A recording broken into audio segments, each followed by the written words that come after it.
Hello, dear learners, welcome back to my channel Learn and Grow with me. So, today our topic is what is an atom?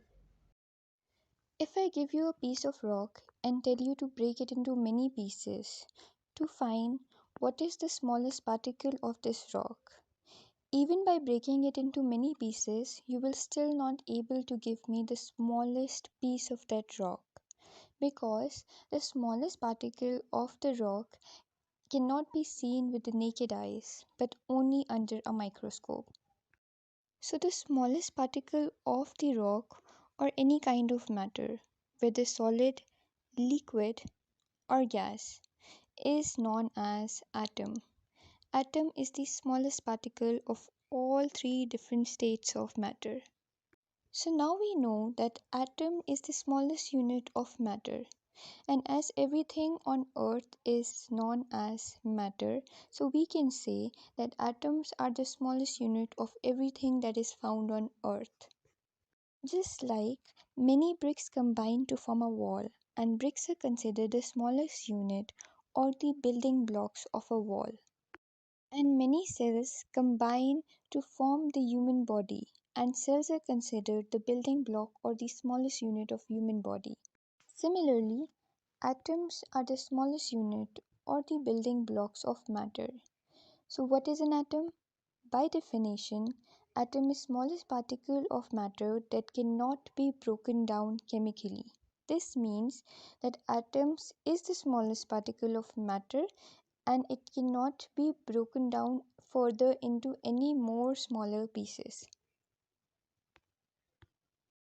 In 1808, a scientist named John Dalton proposed his theory on atomic model, saying that atoms are round spheres.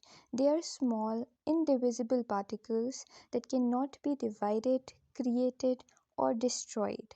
This he proved that atoms are so small that they cannot be further divided into any pieces and are indivisible or unsplittable.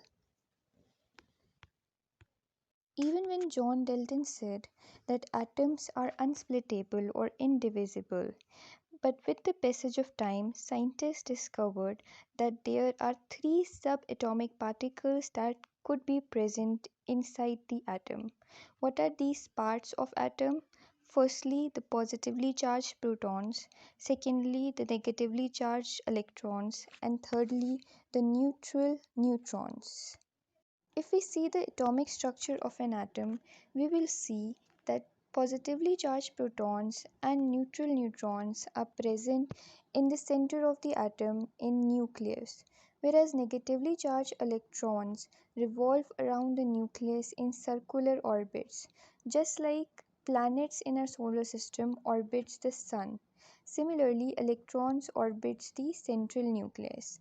And because the number of positive charges present in the nucleus is equal to the number of negative charges on electrons, we can say that atoms are electrically neutral. That means, as a whole, there is no net charge present on an atom. Thank you for watching my video. If you're clear about what is an atom and what is the smallest particle of Earth, and if you're understanding chemistry in a better way, please like my video, share it as much as possible, and do subscribe to my channel if you're new here.